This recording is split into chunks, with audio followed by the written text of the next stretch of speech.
When I first saw an Ivan Seal painting, I didn't exactly know what I'm looking at. I felt a bit disturbed. There was a vague feeling of familiarity with the objects presented in his paintings, but I couldn't quite figure out what they are supposed to be. And then for months my mind would return to those paintings, slowly leading me to the conclusion that Ivan Seal just might be someone that was long anticipated in contemporary art. Let me explain this thought.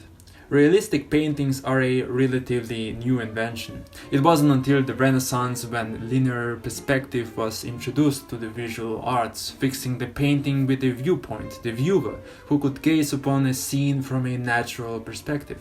That's also when oil paintings were introduced to the West, which allowed for precision and detail that was unimaginable with the old tempera paints of medieval times. With the development in different techniques such as shading, realism achieved its height in the 19th century. And then this happened.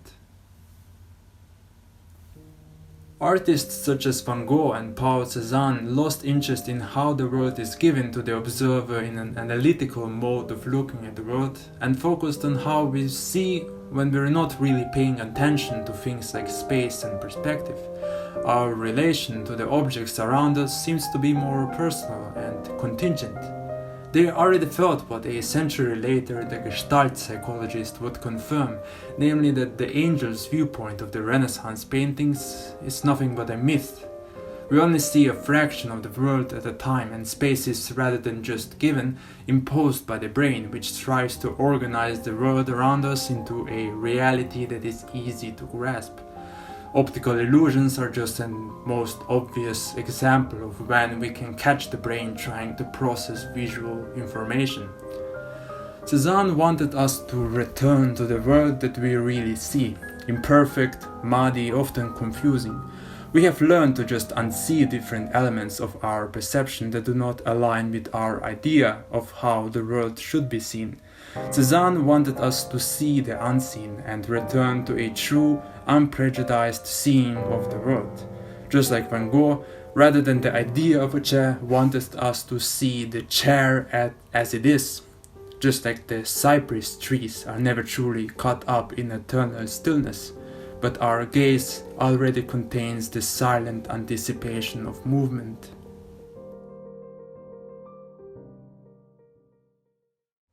But accepting the fact that the viewer actively organizes the world that they see leads up to one of the most haunting realizations of modern psychology. What if something happens that breaks the mechanism by which we are able to grasp the world around us? What if we get a stroke? Can you name any object in this photo?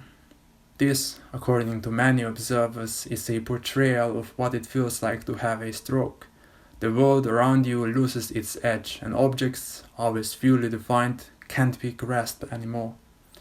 The brain, like any biological entity, can fail, either through a sudden lack of oxygen or gradual degeneration, such as in dementia. A 2019 study tried to qualitatively reconstruct what it's like to have dementia, and in the chapter titled Disrupted Sense of Space and Time, they cite that the most participants in their study recounted the experience of becoming strangers in their own world. They often feel disoriented or lost. Gradually, the world becomes an increasingly alien place. The feeling of basic familiarity diminishes. Meaningful connections between the self and the outside space are interrupted, creating feelings of not being at home and insecurity.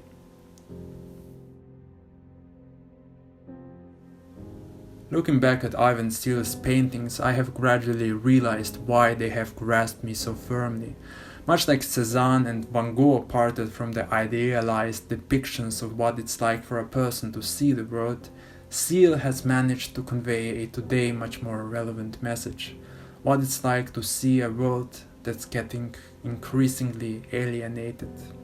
It's no wonder that his works are chosen for the album covers of the Caretaker, a musician that through different musical installments explores the phenomenology of memory loss, what it's like to live that life. Just like in Sill's paintings, we can find a continuous alienation of the world, so does the Caretaker's music get increasingly disoriented and confused, even horrifying.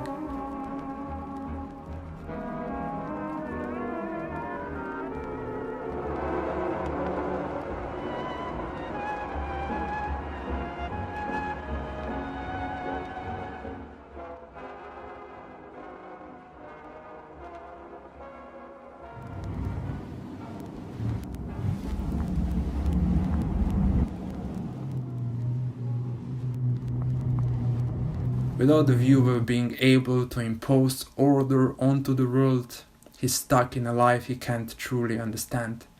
He's stuck in a world of chaos, and that for me is the scariest realization that life has to offer. There's many discussions about what's art, what's the function of art, why does it even exist, and what should we do with it. While that question might never be settled, there's still suggestions for what we'd like art to become.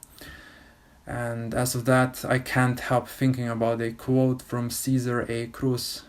Art should comfort the disturbed and disturb the comfortable. Ivan Sill's art has disturbed me with a realization and comforted me with an understanding of what it must be like to live in an alienated world.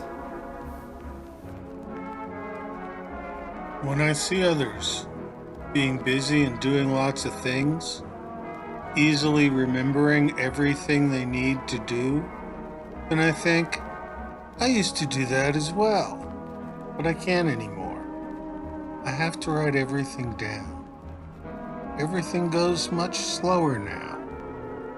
Do I suffer because of that? No, not really. I notice it and I'm irritated for the moment, but then I tell myself, it's just part of life. That's the price you pay for a long life, for being old. I can't change it,